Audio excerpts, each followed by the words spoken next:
Hello दोस्तों, कैसे हो? आपका स्वागत है तिरपान स्टडी सेंटर में। आज जो हम करने जा रहे हैं हिस्ट्री का चैप्टर अत्यंत महत्वपूर्ण है हर एक क्लास के बच्चों के लिए। खास तौर पे जो यूपीएससी एग्जाम तैयार करना चाहते हैं तो इस वीडियो का जो है फायदा उठा सकते हैं और ये काफी इंपॉर्टेंट भी उनके लिए रहेगा। चलिए देखते हैं हमारा आज टॉपिक क्या है। भारत के इतिहास को समझना। देखिए, भारत को इतिहास को समझना है तो पहले हमें जानना पड़ेगा कि भारत की इतिहास कितनी पुरानी है, और ये सब बातें जो है हमें कुछ ग्रंथों से ही पता लगेगा कि भारत की क्या विशेषताएं थी।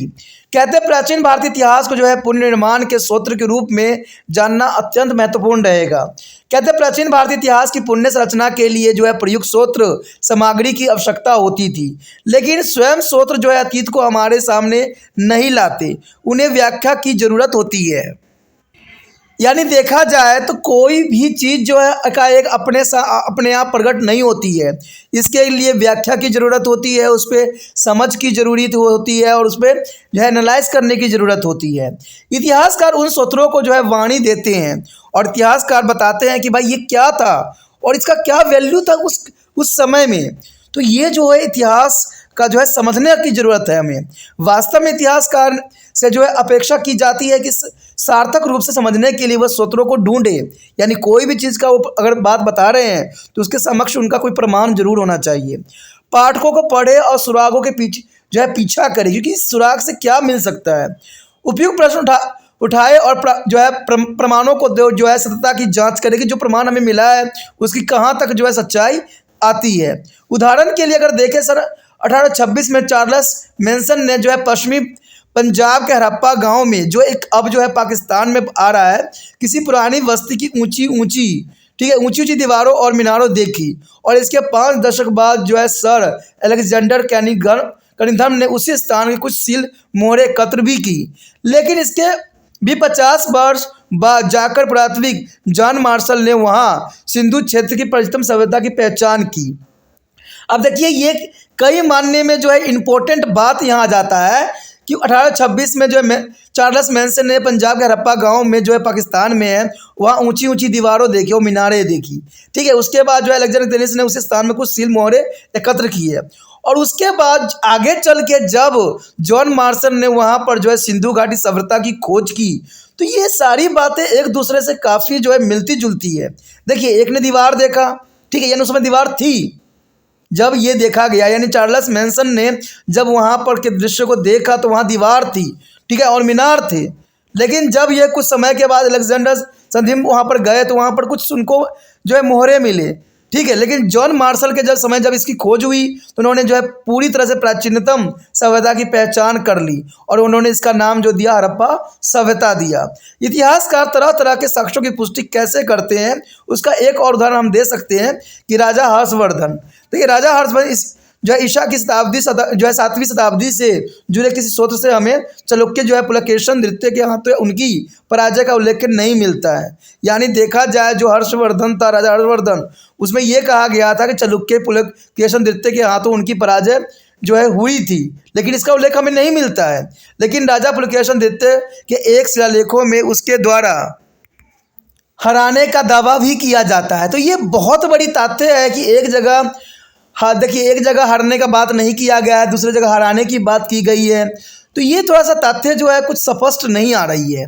इसी स्थिति में यह स्पष्ट हो जाता है कि हर्ष की जो है जीवनी, हर्ष चरित्र के लेखक बाणभट्ट ने जानबूझ के अपने आश्रयदाता की पराजय का उल्लेख नहीं किया।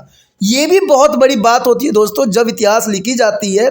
मान लीजिए किसी को जो है आश्रय के रूप में, आश्रयदाता के रूप में जो है कोई राजा ने किसी को रखा है तो वो उसकी बुराइयां नहीं करता है, जिसके वजह से जो है हमें सही साक्ष्य प्रमाण जो है नहीं मिल पाता है। और इसका सबसे बड़ा एग्जाम्पल जो हमारे समक्ष आया है वो हर्षवर्धन की चरित्र थी, जिसको जो है बाण्यभट्ट ने लिखा था। और बाण्यभट्ट आपको पता ही है कि हर्षवर्धन के लेखक था और वो जो है आश्रयदाता के रूप में रहता था। तो उसने जो है ये बात को जो है पुलकेशन के नृत्य के साथ जो युद्ध हुई उसमें पराजय की बातें उसने बिल्कुल ही मेंशन नहीं किया। तो यही इतिहास जो है बहुत काफ़ी कन्फ्यूज़न भरा बना देते हैं। यहाँ पर हम जो है इतिहास के बारे में समझ रहे हैं तो इतिहासक शाब्दिक अर्थ क्या है, ऐसा हुआ। अंग्रेजी में इसका अनुवाद जो है हिस्ट्री, यानी हिस्ट्री किया जाता है। एक समय था जब लिखित अभिलेखों को इतिहास का प्रमाणिक स्रोत माना जाता था और लिखित सामग्री के सत्ता जांची जा सकती थी, उसे उद्धव तक किया जा सकता था और अन्य स्रोतों से भी उसकी पुष्टि भी की जा सकती थी।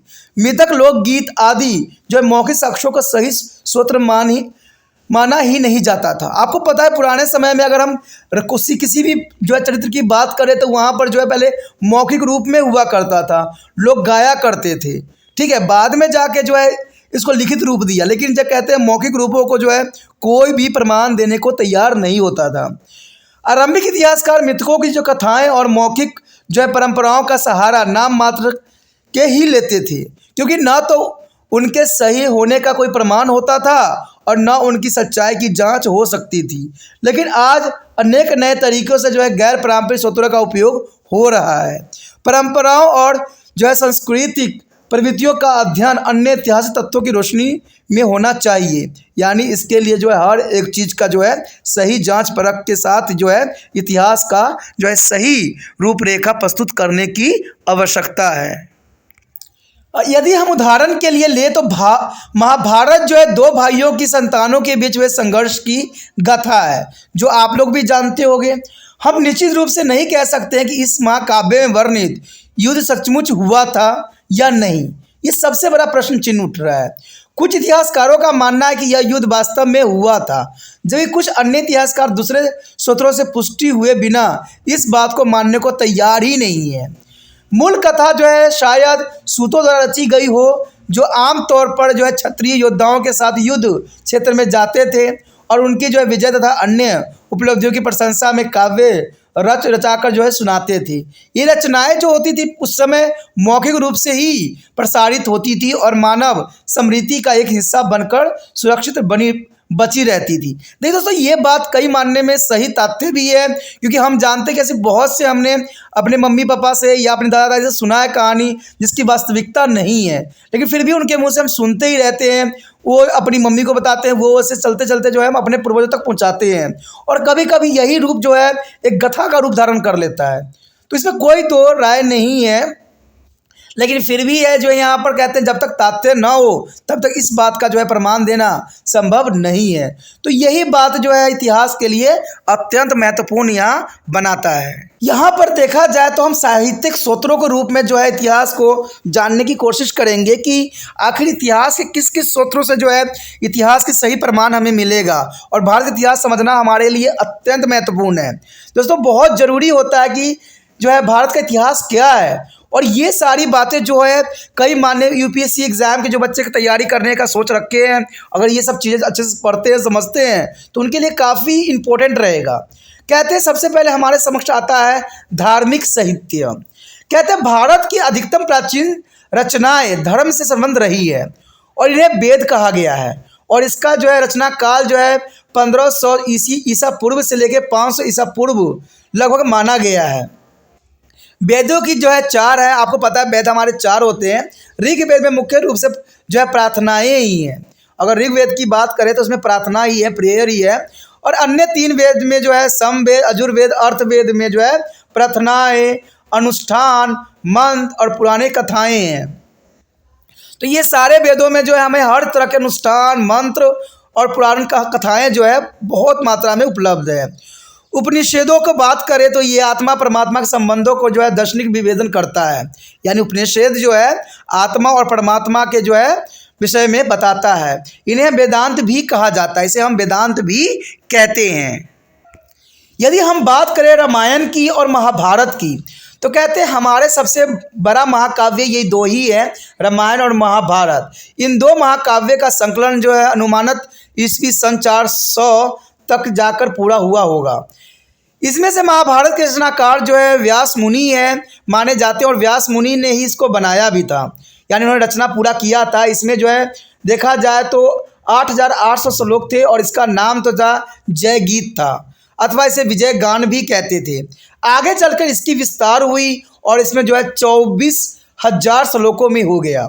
इसे भारत कहा जाने लग गया, क्योंकि इसमें प्राचीनतम वेद वंशों में एक राज्य वंश के उत्तराधिकारियों की गाथाएं थी, और इसके और जो विस्तृत किया गया संस्करण तो महाभारत में 1,00,000 श्लोक में बदल गया। देखिए कहते हैं ये धीरे धीरे कितना बदल गया। पहले 8,800 श्लोक हुआ करती थी, फिर जाके जो है जब भारत इसका नाम पड़ा तो उस समय 24,000 श्लोक थी। लेकिन अगर देखा जाए अभी के समय में तो 1,00,000 से ऊपर श्लोक है। तो इसका मतलब है कि अगर हम बात करें व्यास मुनि की तो जो उस समय रचना उन्होंने किया था तो सिर्फ 8,800 श्लोक ही थी, जिसे जय गीत या विजय गान के रूप में जाना जाता था। लेकिन आज के समय महाभारत जो है 1,00,000 से अधिक श्लोकों के साथ जो है आज विद्यमान है। इसी प्रकार अगर हम मूल्यतः वाल्मीकि द्वारा रचित रामायण की बात करें तो वाल्मीकि जी ने जो रामायण की रचना किया था उस समय जो श्लोकों की संख्या थी वो सिर्फ 6,000 श्लोक थी।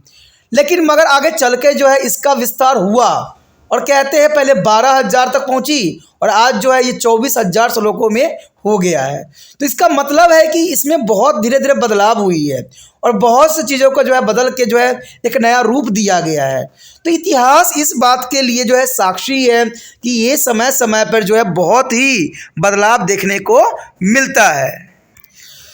उत्तर वैदिक में वेदों के वाले जो है काल जो है 600 ईस्वी के बाद हमें जो है अनुष्ठान संबंधी ढेर सारा जो है धार्मिक साहित्य मिलते हैं, जिसे हम सूत्र कहते हैं। सूत्र में जो है हमारे सभी तरह के धार्मिक साहित्य के बारे में जो है विस्तार पूर्वक जो है उसमें बताई गई है। राजाओं द्वारा बड़े बड़े बलि यज्ञ आदि के जो है विद्वान जो है सौत्र सूत्र में मिलते हैं, जबकि जन्म नामकरण और यशोवृत्ति विवाह अष्टमी आदि संस्कार जुड़े घरेलू अनुष्ठानों का विद्वान जो है ग्रह सूत्र से मिलते हैं। गृह सूत्र से ये सारी चीज़ों का जो है विस्तार पूर्वक हमें जो है जानकारी प्राप्त होती है। इस साहित्य का संकलन जो है लगभग 600 से लेकर 300 ईस्वी के बीच मानी जा रही है। अगर देखा जाए जैन और बौद्धों के धार्मिक ग्रंथ के रूप में तो इन धर्मों से जुड़े ऐतिहासिक व्यक्तित्व और जो है घटनाओं का जो है विवरण देते हैं। आरंभिक बौद्ध रचनाएं पाली में लिखी गई थी, उन्हें जो है त्रिपिटक यानी 3 पिटारे कहा जाता था, जिसका जो नाम आपको पता ही होगा सुत्त पिटक जो था, विनयम पिटक था, अभिधम पिटक था। ये तीनों जो नाम है त्रिपिटक के नाम है जो आपको याद रखना चाहिए। सुत्त पिटक था, विनयम पिटक था और अभिधम पिटक था। धर्मों के इतर बौद्ध साहित्य में सबसे महत्वपूर्ण स्थान जातकों का रहा है, यानी जातकों का जो है बौद्ध धर्म में बहुत काफ़ी इंपॉर्टेंट रहा है। इसमें गौतम बुद्ध के पुण्य जन्मों की कहानियाँ हैं। माना जाता है कि गौतम बुद्ध के रूप में जन्म लेने से पहले बुद्ध के जो है 5,500 जन्म और भी हुए थे। और इसका जो है विस्तार पूर्वक जो है वर्णन है वो जातक में वर्णन है, यानी जातक में उनके पूरे जीवन में जितने भी उन्होंने जन्म लिया है 550 जो है उन्होंने जन्म लिया, उसकी सारी व्याख्या जो है विख्यात इसमें दी गई है। हर जन्म की कहानी एक जातक कहलाती है। ठीक है, ये कहानियाँ ईसा पूर्व 5वीं से 2री शताब्दी के बीच के काल के सामाजिक और आर्थिक स्थिति पर बहुत महत्वपूर्ण प्रकाश भी डालती है। जैन पाठकों की रचना जो है प्राकृतिक भाषा में हुई थी और आगे चलकर इसका संकलन ईस्वी की 36वीं शताब्दी में गुजरात के वल्लभी नामक स्थान पर हुआ था। यानी इसका जो है संकलन कहाँ हुआ था? वल्लभी नामक स्थान पे हुआ था। किसका? तो जो ये हमारा प्राकृतिक भाषा में हुई थी, किसका? जैन पाठकों का। तो यूपीएससी एग्जाम में ऐसे ही क्वेश्चन पूछे जाते हैं जहाँ बच्चे कन्फ्यूज हो जाते हैं कि भाई क्या क्वेश्चन पूछे जाते हैं। आप जब पढ़ोगे अच्छे से तब ना आपको समझ में आएगा क्या चीज़ कहाँ पूछी गई है। इन्हें अंक कहा जाता है और इसमें जैन की दार्शनिक अवधारणाएं भी मिलती है, यानी इन सबको क्या कहा गया है? अंक का जो है नाम दिया गया है। अगला जो बात हमारे समक्ष आया है धर्मोक्तेतर साहित्य। देखिए धार्मिकेतर साहित्य क्या है? कहते हैं इस कोटि के साहित्य का विषय धर्म नहीं होता है। यानी देखा जाए तो इस कोटि के साहित्य का जो है विषय धर्म नहीं होता है और इस वर्ग में जो है धर्मशास्त्र या संहिताएं आती है जो विभिन्न सामाजिक समुदाय के कर्तव्य का जो है विद्वान करती है। वह चोरी हो सकता है, हत्या हो सकता है, अभिचार आदि के जो अपराधों के लिए दंड निर्धारित किया जाता है। यानी इसमें सभी बातों के लिए जो है दंड का प्रावधान किया गया है। और इसमें सबसे पहला ग्रंथ अगर देखा जाए तो मनुस्मृति थी। मनुस्मृति में जो थी सारी बातों का जो विस्तार पूर्वक चर्चा की गई थी और यह वह पहला ग्रंथ था जिसका अनुवाद करके अंग्रेजों ने उसे भारतीय विविध साहित्य कोड का आधार बनाया था। यानी मनुस्मृति को ही अंग्रेजों ने जो है अंग्रेजी में अनुवाद करके भारतीय साहित्य की कोड का आधार बनाया था। और कौटिल्य के तो आपको पता ही होगा, जो चाणक्य के नाम से भी जाने जाते थे। कौटिल्य का जो है अर्थशास्त्र में मौर्य काल की भारतीय अर्थव्यवस्था और राजनीति के अध्ययन के लिए बड़ी महत्वपूर्ण सामग्री मिलती है। यानी कौटिल्य की जो है अर्थशास्त्र से जो है लोग आज हर तरह की जो है अपनी जो है बातों को रखते हैं और समझने की कोशिश करते हैं। तो ये जो है कौटिल्य ने बहुत ही जो है बहुत इंपॉर्टेंट बातें जो बताई थी अपना जो है अर्थशास्त्र में, जिसमें उन्होंने सारी बातों का जो है विस्तार पूर्वक चर्चा किया था। इतिहास की पुण्य संरचनाओं के लिए कभी कभी व्याकरण ग्रंथ भी बड़े काम के साबित होते थे। ठीक है, व्याकरण पर सबसे पहला और सबसे महत्वपूर्ण ग्रंथ जो थे पाणि रचयिता अष्टधामी है। यानी पाणि रचयिता जो थे अष्टधामी है, जिसका रचना काल विद्वानों ने जो है 700 ईस्वी पूर्व के लगभग माना था। यानी जो व्याकरण पर आधारित थी, तो याद रखना व्याकरण पर आधारित कौन थी? पाणि रचयित अष्टधामी थी, जिसको जो है 700 ईस्वी पूर्व के लगभग माना गया। यदि बात हम करें कालिदास का, जो कालिदास जो थे गुप्त काल में हुए थे और उन्होंने जो है काफ़ी गुप्त काल में अपना विशेष योगदान दिया था। उन्होंने कविता और नाटकों की रचना किया था, जो कि काफ़ी इम्पोर्टेंट था। जो इनमें से सबसे अधिक प्रसिद्ध थी अभिज्ञान शकुंतलम। अभिज्ञान शकुंतलम जो थी बहुत इंपॉर्टेंट थी। और उसके बाद ऋतुसंहार था, उसके बाद मेघदूत था। कहते हैं ये सारी तीनों रचना जो थी कालिदास का सबसे प्रिय रचना थी, जिसमें नाटक जो और कविताओं को जो है भरमार थी। महान रचनाओं होने के साथ ही ये हमें गुप्त काल के जो है सामाजिक, सांस्कृतिक और जीवन की झलक भी दिखलाती है। क्योंकि आपको पता होगा कि कोई भी अगर रचयिता जिस काल में थे, उस काल में जो हमारी जो सामाजिक स्थिति थी, हमारी संस्कृति जीवन थी, तो उसका भी झलक हमें देखने को मिल जाता है। कश्मीर का इतिहास जानने के लिए हमारे पास जो है राजा तरंगणी नामक एक जो है महत्वपूर्ण ग्रंथ है, जिसकी रचना जो है कलहण ने किया था 12वीं शताब्दी में। यानी तरंगणी का जो रचयिता कौन थे? कलहण थे, जो कब किए थे? 12वीं शताब्दी में। और ये किस पे आधारित था? कश्मीर के इतिहास पे। तो ये सब जानना आपके लिए अत्यंत महत्वपूर्ण रहता है एग्जाम व्यू से। इतिहास लेखन में सहायता के लिए जो है धर्मोत्तर ग्रंथों में जीवनियाँ या रचित बहुत ही महत्वपूर्ण थे। इसकी रचना जो है दरबारी कवि अपने आश्रयदाता शासकों के गुणगान के लिए करते थे। अब देखिए बहुत इंपॉर्टेंट बात यहाँ आया है कि ये तो बात आपको भी पता है कि जिसके आश्रय में जो कवि थे, उन्होंने सिर्फ अपने आश्रयदाता के जो है गुणगान ही करते थे, कभी उनकी बुराइयों का जो है उजागर नहीं किया करते थे। इसलिए भी इतिहास थोड़ा समझने में बहुत ही प्रॉब्लम आती है। वो क्योंकि अपने आश्रयदाताओं की जो उपलब्धियों का बहुत ही अतिशयोक्तिपूर्ण वर्णन किया करते थे, इसलिए उनका अध्ययन जरा सावधानी से करना चाहिए। और इस तरह की एक महत्वपूर्ण जो रचयिता जो है हर्षचरित्र है, जिसका रचना बाण्य भट्ट ने हर्षवर्धन की प्रशंसा में की थी। तो हर्षचरित्र जो था बाण्य भट्ट के द्वारा रचित की गई थी, जिसमें सारी बात जो था हर्षवर्धन के जीवन पे आधारित थी और उसी के गुणगान पे जो है बताई गई थी। तो ये थोड़ा सा सावधानी पूर्वक अध्ययन करने की आवश्यकता है। दक्षिण भारत का सबसे प्रारंभिक साहित्य संगम साहित्य कहलाता था। यानी दक्षिण भारत की हम बात करें तो यहाँ पर जो है आरंभिक साहित्य संगम साहित्य कहलाता था और इसकी रचना तमिल में हुई थी। और यह जो है धर्मोत्तर साहित्य की श्रेणी में ही आता है। और इसके रचयिता वे कवि थे जो ईसा की पहली 4 शताब्दियों के दौरान राजाओं और सामंतों के द्वारा प्रायोजित सम्मेलन संगम में एकत्र होते थे। इस साहित्य में विभिन्न नायकों की जो है प्रस्तुति में रचित छोटे और लंबी कविताएं भी मिलती है। शायद इन्हें राज दरबारों में सुनाने के लिए रचा जाता था। और इस साहित्य के अंतर्गत शिल्प दिकारक्रम और जो मणि मेकली जैसे महाकाव्य भी आते हैं। अब देखिए शिल्प दिकारम और जो है मणि मेकली जैसे महाकाव्य जो है बहुत काफ़ी इंपॉर्टेंट है। कहते हैं 300 ईस्वी से लेकर जो इस सन 300 की अवधि में दक्षिण भारत समाज में अर्थव्यवस्था और राजनीति के अध्ययन के लिए संगम साहित्य ही हमारा प्रमुख स्रोत के रूप में देखा जा सकता है। यानी संगम संहिता ही जो है जिसके बारे में हम उस समय के जो है जान सकते हैं, जो दक्षिण भारत के बारे में बताते हैं। इस साहित्य में मिले वर्णनों की पुष्टि जो है प्राथमिक खोजों से और विदेशी यात्राओं के वृत्तांतों से होती है। यानी जो खोज किया गया उन्हीं वृत्तांतों को जो है हम साक्ष्य मान के इस प्रमाण को जो है प्रमाणित करते हैं और इसी को लेकर आधार भी बनाते हैं। तो ये काफ़ी इंपॉर्टेंट बात है जो कि आपको जानना चाहिए। इतिहास को समझने के लिए इन सब तथ्य जो थे बहुत ही इम्पोर्टेंट थे। यदि हम बात करें गैर साहित्यिक स्रोत में, तो ये भी जो है कई मायने में इतिहास को समझने के लिए अत्यंत महत्वपूर्ण रहा है, यानी गैर साहित्यिक स्रोत। देखा जाए तो सबसे पहले हमारे समक्ष होता है अभिलेख। कहते हैं अभिलेख जो थी बहुत इंपॉर्टेंट था, और ये पत्थर, धातु, पकी हुई मिट्टी आदि जैसे सख्त तौर पर जो है खरोच कर उकेरी हुई लिखावट को जो है अभिलेख कहते हैं। यानी उस समय अभिलेख जो होती थी पत्थर, धातु और पकी हुई मिट्टी आदि जैसे सख्त चीज़ों पर खुरच के लिखी जाती थी। इनका अध्ययन जो है पूरा लेखन विद्या के अंतर्गत होता था। ऐसे बिल्कुल ही आरंभिक लेख शिल्पों तथा पत्थरों पर खुदे हुए भी मिलते हैं। आमतौर पर इन्हें जो है खुदवाने वाली की जो है उपलब्धियां, क्रियाकलाप और विचारों का विवरण भी मिलता है। यानी जिन्होंने खुदवाया है उनमें क्या उनकी उपलब्धियां थी, क्या क्रियाकलाप था, क्या विचारधारा था, तो इन बातों को जो है इस पर अभिलक्षित की गई थी। इसलिए हमें जो है ऐसे शिलालेखें मिलते हैं जिनमें राजाओं की जो है यशोगाथा होती थी, यानी राजाओं के बारे में विस्तृत जो है इंफॉर्मेशन होती थी। ये लोगों द्वारा धार्मिक उद्देश्यों से किए गए दान पुण्य का उल्लेख भी मिलता है। कवियों ने राजाओं तथा आश्रयदाताओं का प्रशंसा में ऐसे जिन अभिलेखों की रचना की थी उन्हें जो है प्रशंसित कहते थे।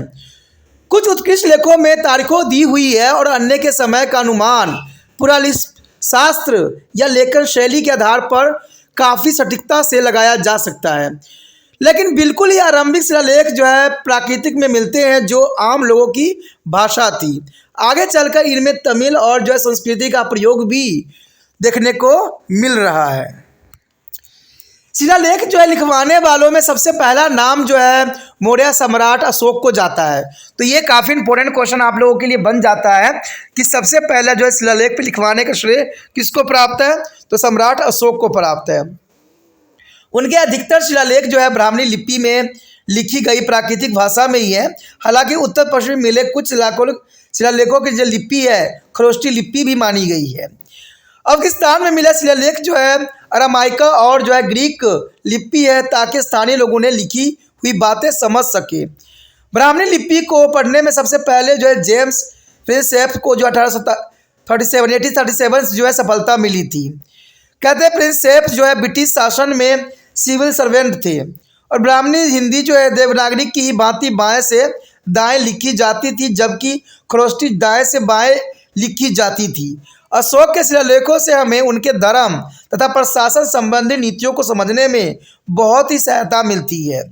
कहते ईसा पूर्व पहली सदी से राजा जो धर्मार्थ भूमि के दान करने लगे थे। सबसे पहले दक्कन के सतवाहन राजाओं ने ऐसा दान शुरू किया था। कहते उत्कर्णीय लेखों में ऐसे दाताओं और दान प्राप्त करने वाले का विवरण खुदा मिलता था। ऐसे लेखों से हमें उस युग की धार्मिक तथा जो है आर्थिक गतिविधियों के बारे में भी जानकारी मिलती है। इनमें से कुछ लेख पत्थरों पर पाए गए हैं, पर अधिकतर लेख जो है तांबे के पत्थरों पर मिलते हैं। तांबों के पत्थरों पर जो है खुदे अभिलेख जो है शायद भूमि पाने वालों के हितों में भूमि के स्वामित्व के प्रमाण के रूप में तैयार किया जाता था। कहते हैं आज के समय में बहुत से हमारे पास जो है सुविधा उपलब्ध है, लेकिन उस समय जो होता था कोई अगर भूमि बेचा जाता था तो तांबे के पत्र पे जो थी खुदवाई जाती थी और उसका जो है सिग्नेचर वहाँ पर लिया जाता था। तो कहते थे ये जो प्रमाण होती थी बहुत ही साक्ष्य रूप में उपलब्ध होती थी। मगर इस प्रकार के लेखों का प्रमाण के तौर पर पूरी तरह से स्वीकारने में कुछ बाधाओं भी थी। अब क्या बाधाएं थे? उदाहरण के लिए कई अक्षर जो थे काफ़ी हल्के खुदे होते थे, इसलिए उन्हें पूरी तरह से पढ़ना समझना संभव नहीं होता था। इसके अलावा कहीं कहीं लिखावट घिस गई थी और कुछ अक्षर गायब भी हो गए थे। यह भी हो सकता है कि कुछ शब्दों के अर्थ हमारे जो है सामने स्पष्ट न हो सके क्योंकि वे किसी विशेष स्थान या समय से जुड़े हों। तो कहते हैं ये सारी जो बातें थी काफ़ी जो है इम्पोर्टेंट था शिलालेख के अंतर्गत, जो कि इतिहास को समझने में अपना एक महत्वपूर्ण योगदान देता है। यदि यहाँ पर हम बात करें सिक्के को, जिससे हम जो है पुरातन समय की जो विचारधारा थी, पुराने समय की जो खोज थी, वो सिक्का जो है बहुत काफ़ी इम्पोर्टेंट अपना रोल अदा करता है। तो सिक्के का अपना एक महत्व रहता है प्राचीन जो है इतिहास को जानने में। ठीक है, तो कहते हैं सिक्कों का अध्ययन जो है मुद्रा शास्त्र कहलाता है। आपको पता है ये सिक्कों का अध्ययन जो करते हैं मुद्रा शास्त्र कहलाता है। और इसके अंदर सिक्कों पर जो है उकेरी हुई लिपि और जो है आकृतियाँ जैसे दृश्य तत्व ही नई धातुओं को जो है विशेष जैसे तत्व भी आ जाते हैं। प्राचीन सिक्के अधिकतम तांबा, चांदी, सोना और सीसा जैसी धातुओं से ढाले जाते थे। भारत में सबसे पहले पाए जाने वाले सिक्कों में कुछ प्रतीक बने होते थे और इन्हें आहत यानी पंच मार्क सिक्के कहा जाता था। ये जो है ईसी पूर्व छठी शताब्दी के बाद से ही आरंभ हुआ। चांदी और तांबे के ढाले होते थे और पहल जो है जिन सिक्कों में शासकों के नाम आकृतियां दिखाई देती थी उन्हें भारतीय यूनानियों ने जारी किया था, जिनका जो है ईस्वी पूर्व दूसरी शताब्दी के लगभग इस जो है उपमहाद्वीपों के उत्तर पश्चिमी भाग पर नियंत्रित स्थापित हो चुका था। सर्वप्रथम स्वर्ण मुद्राएं इसी की पहली सदी के लगभग जो कुषाणों ने जारी की थी और कुछ बहुत ही दार्शनिक जो है स्वयं मुद्राएं जो है गुप्त वंश के शासकों ने जारी की थी। देखिए ये बहुत काफ़ी इंपॉर्टेंट बात यहाँ पर रखता है यूपीएससी एग्जाम के लिए कि जो सर्वप्रथम स्वर्ण मुद्राएं जो थी ईसा की पहली सदी के लगभग कुषाण ने जारी किया था, यानी कुषाण वंशों ने ये जो है सोने के सिक्के जारी किया था। लेकिन कुछ बहुत दर्शनीय स्वर्ण मुद्राएं जो है गुप्त वंश के शासकों ने जारी किया था, जो कि बहुत काफ़ी इंपॉर्टेंट यहाँ बात आती है। इनमें प्रारंभिक मुद्राएं इनके सोने की शुद्धता के लिए जानी जाती थी, यानी उस समय जो था सोने की जो शुद्धता थी वो बहुत काफ़ी उत्तम थी। सिक्के क्योंकि विनिमय लेन देन के माध्यम के रूप में काम में लिए जाते थे, इसलिए उनके आर्थिक इतिहास के बारे में उपयोगी जानकारी भी मिलती है। कुछ सिक्कों शासकों की अनुमति से जो है व्यापारियों और दस्तकारों को जो है संघों द्वारा भी जारी किए जाते थे और इससे जो है दस्तकारी और वर्जनीय के प्रभाव का पता चलता है। सिक्कों पर जो है राजाओं और देवताओं की जो है आकृतियाँ भी दिखाई देती है और धार्मिक प्रतीक भी। इन सबसे जो है उस समय की कला और धर्म का जो है प्रकाश पड़ता है कि उस समय धर्म और कला किस प्रकार से थी। तो ये बहुत काफ़ी इंपॉर्टेंट बात आता है सिक्कों के अध्ययन से। दोस्तों सिक्कों के अध्ययन जो है काफ़ी इंपॉर्टेंट होता है, इससे हमें उस समय के बारे में बहुत कुछ इन्फॉर्मेशन मिलती है। कहते हैं पुराने समय में जो राजा हुआ करते थे वो अपना जो है विशेष गुणों का जो है वो सिक्कों पर ही बखान करते थे। कई जगह जो है समुद्रगुप्त को जो है बिना बजाते हुए दिखाया गया है। तो ये सब सारी बातें जो होती है सिक्कों पर ही दर्शाया जाता है। इससे पता चलता है कि उनकी क्या महत्व थी। कई जगह पर आपने देखा भी होगा और इस बात को जो है एहसास भी किया होगा कि सिक्के जो हैं पुराने तत्वों को अध्ययन करने के लिए बहुत ही उत्तम सामग्री के रूप में देखा जा सकता है। यहाँ पर देखा जाए तो हमारे समक्ष जो आया है पुरातत्व। तो ये पुरातत्व क्या है? पुरातत्व जो होती है पुराने समय से मिले हुए कुछ अवशेष। कहते हैं अतीत के भौतिक अवशेषों का अध्ययन पुरातत्व की सहायता से होती है, जो हमें पुराने टीलों की तहों की एक के बाद एक जो व्यवस्थित रूप से खुदाई करना और इसके द्वारा मिले जो है अवशेष के आधार पर बीते युग के मनुष्य के भौतिक जीवन के बारे में अनुमान लगाना सिखाता है। इसलिए पूर्व काल अथवा लेखन का आविष्कार होने के पहले के युग के अध्ययन के लिए जो है पुरातत्व जो है बहुत ही महत्वपूर्ण है। इतिहास जो है मूलतः लिखित सामग्री पर आधारित होती है। हालांकि भारत में जो है 2500 ईस्वी पूर्व में भी सिंधु घाटी संस्कृति के कला में लेखन का प्रचलन हो चुका था, पर उस लिपि को अब तक पढ़ा नहीं जा सका है। और इस प्रकार जो है हालांकि हड़प्पा वासी लिखना जानते थे पर इतिहासकार उस लेखन को पढ़ नहीं सके, तो जो कि पुरातत्विक के अंतर्गत आता है। कहते हैं समय भी जो लोग थे समझदार थे, लिखना पढ़ना जानते थे और समझते थे कि इसका क्या महत्व है। लेकिन देखा जाए तो हड़प्पा सभ्यता के कल्चर को जो है लिखी हुई स्क्रिप्ट जो है आज तक नहीं पढ़ी जा सकी है, जो कि बहुत बड़ी दुर्भाग्यपूर्ण बात यहाँ रखती है। कहते हैं हड़प्पा सभ्यता के कल्चर उनकी संस्कृति का आरंभिक इतिहास दौर में रखा गया था, जिसको सबसे पहली लिपि को पढ़ा जा चुका है वह है ब्राह्मणी, जो कि ईसा पूर्व तीसरी जो है सदी के लिपि है और अशोक के शिलालेखों में प्रयुक्त भी हुई है, जो कि काफ़ी इंपॉर्टेंट यहाँ आता है। कहते हैं खुदाई के द्वारा भारत में 7 लाख वर्ष पहले रहने वाले मानवों के द्वारा प्रयुक्त औजार तक हमें मिले हैं और हड़प्पा के जो है स्थानों खुदाई से वहाँ की जो है बस्तियाँ योजनाएं लोगों का निवास स्थान स्वरूप का भी पता चला है। साथ ही यह भी पता चला है कि वे मिट्टी के किस प्रकार के बर्तन जैसे औजार और उपकरणों और किस प्रकार के खाद्यान्नों का इस्तेमाल करते थे। दक्षिण भारत में कुछ व्यक्तियों को उनके मिट्टी के बर्तनों, औजारों, हथियारों और अन्य निजी वस्तुओं के साथ साथ बड़े बड़े भारी पत्थरों के नीचे दफनाया जाता था। इस कब्रों को जो है महापाषाण जो मेगालिथ कहा जाता था और इसकी खुदाई से हमें तीसरी सदी ईस्वी पूर्व के पहले दक्षिण भारत में रहने वाले लोगों के जीवन के बारे में पता चलता है, जो कि काफ़ी इम्पोर्टेंट यहाँ पर बात भी आता है कि उस समय के जो है बड़े बड़े हमें दफनाए गए चीज़ों के बारे में जो है इन्हीं चीज़ों से पता लगता था। कहते हैं खुदाई में मिले अवशेषों की जो है प्राचीनता या उम्र का निर्धारण कई पद्धतियों से होता है। इसमें सबसे महत्वपूर्ण है कि रेडियो कार्बन या कार्बन 14 यानी C14 कला निर्धारित पद्धति थी। दोस्तों आपको पता होना चाहिए कि कार्बन 14 क्या होता है। देखिए कार्बन 14 जो होता है उस समय के जो हमें अवशेष मिले थे उसको जो है कार्बन 14 से जो है हम उसके इन्फॉर्मेशन कलेक्ट करते हैं कि कितना साल पुराना हो सकता है, और ये मेथड जो है रेडियो कार्बन या कार्बन 14 के नाम से जाना जाता है, जो कि बहुत काफ़ी महत्वपूर्ण है। एक जो है विवेकनशील कार्बन है जो सभी प्रकार के जीवनधारियों में होता ही है। जीवधारियों की जो है मृत्यु के बाद सभी जो विवेकशील पदार्थ की तरह ही ये भी एक निश्चित सामान्य गति से जो है नष्ट होता रहता है। किसी भी प्राचीन पदार्थ लकड़ी हो या हड्डी को जो है उम्र का अंदाज़ा इस बात से लगाया जा सकता है कि उसके C14 तत्व किस सीमा तक हर्ष हुआ है। यानी इससे हम बहुत आसानी से पता लगा सकते हैं कि इस जो है पदार्थ का जो है उम्र कितनी है, चाहे लकड़ी हो चाहे हड्डी हो, क्योंकि उसमें जो है कार्बन का जो है लुप्त होना, हर्ष होना वो दर्शाता है कि वो कितना पुराना है। मौसम और वनस्पतियों के इतिहास का पता जो है पौधों के अवशिष्ट अंशों और मुख्य पराग के विश्लेषण से लगता है। इस आधार पर यह अनुमान लगाया गया है कि कश्मीर और राजस्थान में जो है 7000 से 6000 ईस्वी पूर्व के लगभग भी खेती होती थी। धातु की बनी वस्तुओं के प्राकृतिक उसके अवयवों का भी वैज्ञानिक विश्लेषण हो सकता है, और इसमें जो है उन खदानों का भी पता चल सकता है जिनसे ये धातु निकाली गई थी। इस प्रकार धातु के प्रौद्योगिक टेक्नोलॉजी के विकास के चरणों को भी हमें पहचाना जा सकता है। कहते हैं भूवैज्ञानिक अध्ययन से जो है ऐतिहासिक मानव के निवास स्थल की मिट्टी और चट्टानों आदि के इतिहास का अनुमान भी हो जाता है। जब तक एक और मनुष्य दूसरी और मिट्टी, पौधे और पशुओं के निरंतर जो है पारंपरिक संपर्क को न समझा जाए तब तक जो है मानव इतिहास को भी नहीं समझा जा सकता है। प्राथमिक अवशेषों के साथ ही भूवैज्ञानिक और जो है प्राणी शास्त्र का अध्ययन का योग्य मानव इतिहास की पुण्य संरचना और विकास के लिए एक महत्वपूर्ण सामग्री के रूप में देखा जा सकता है। तो ये काफ़ी इम्पोर्टेंट बात रहता है कि प्रागैतिहासिक मानव की निवास स्थल की मिट्टी, चट्टान आदि के इतिहास का अनुमान भी हमें लगाना बहुत आसान हो जाता है।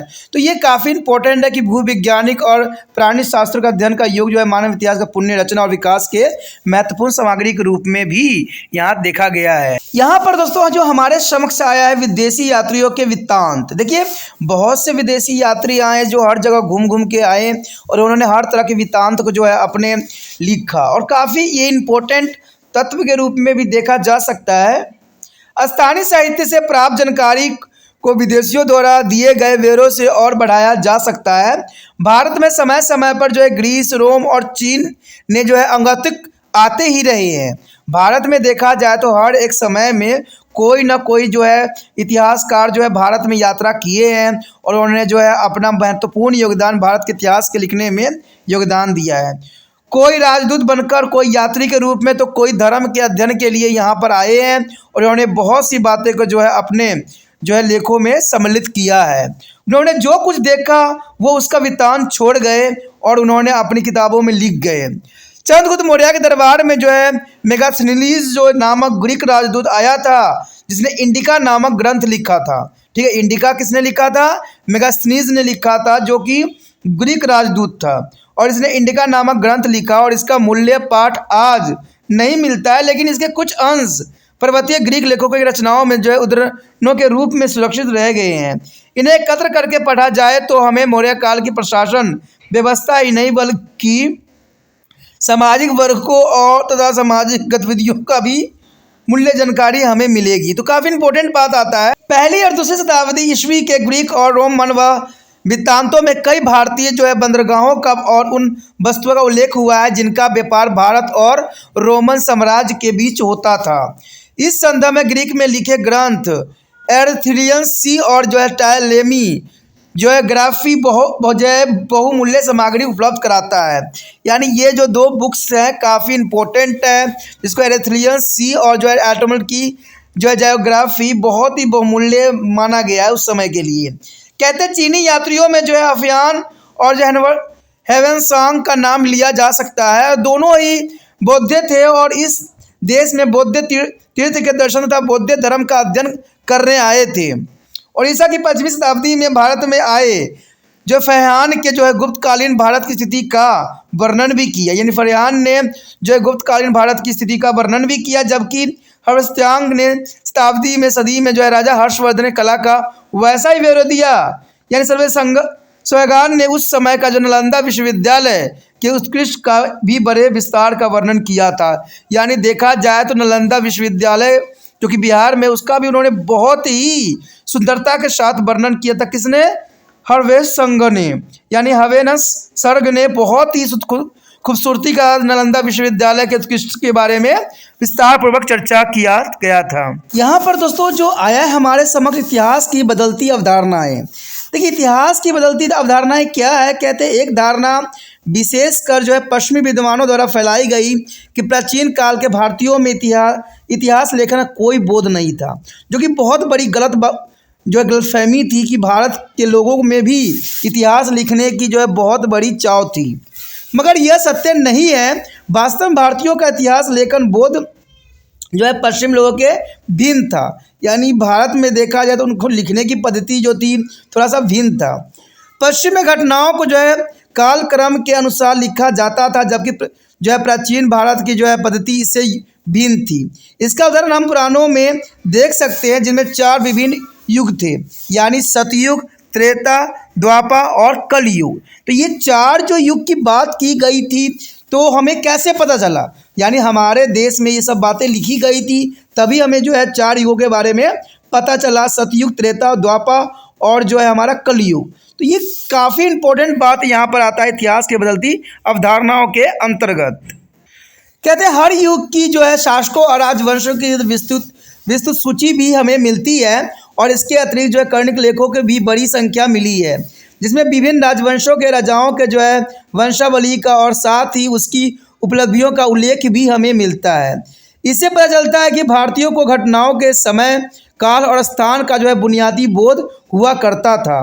तो ये काफ़ी इम्पोर्टेंट बात यहाँ पर आ जाता है। कहते हैं प्राचीन भारत के इतिहास में आधुनिक खोज जो 1765 में आरंभ हुई थी, जब बंगाल और बिहार के जो है ईस्ट इंडिया कंपनी के नियंत्रण में आ गए थे।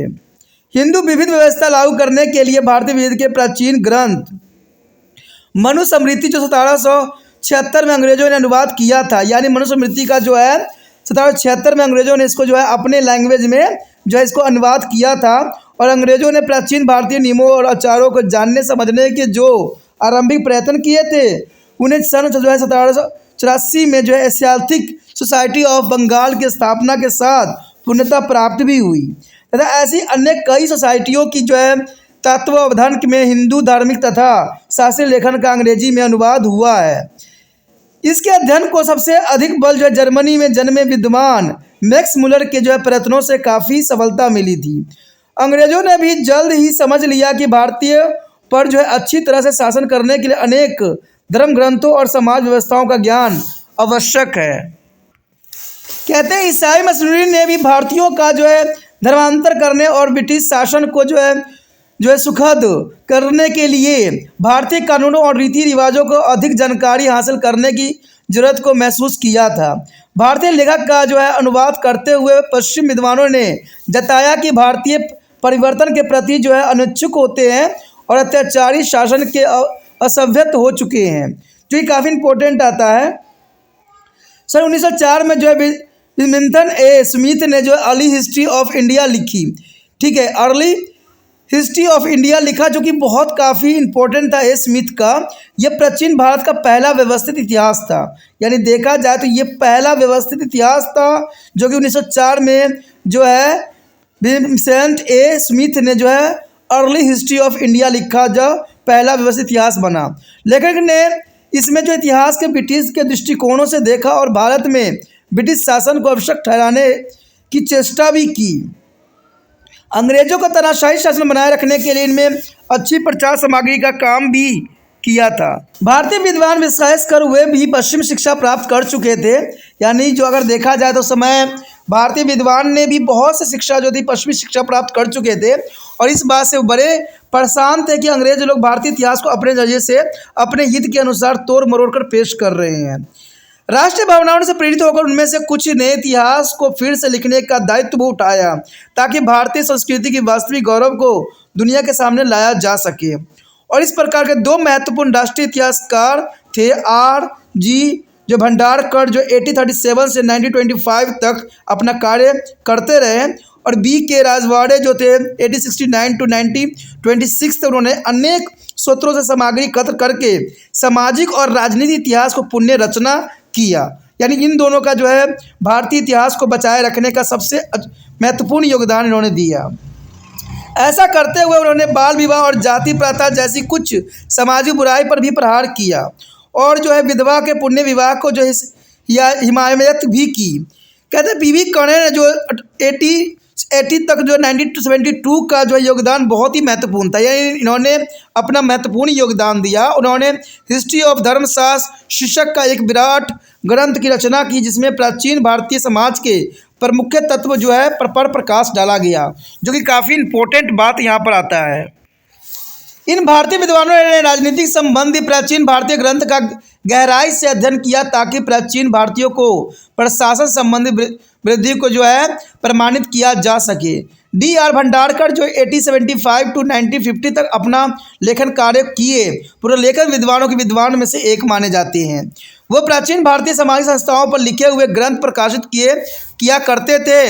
एच सी राज चौधरी ने 1892 से लेकर 1957 ने भारतीय प्राचीन के इतिहास का पुण्य लेखन आरंभ किया और इस क्रम में कई जो है बिंदुओं पर बी एम स्मिथ की आलोचना भी इन्होंने खास तौर पे किया, क्योंकि उन्होंने जो है भारतीय संस्कृति को तोड़ मरोड़ के पेश किया था बी एस स्मिथ ने, इसलिए जो है इनका आलोचना भी की गई।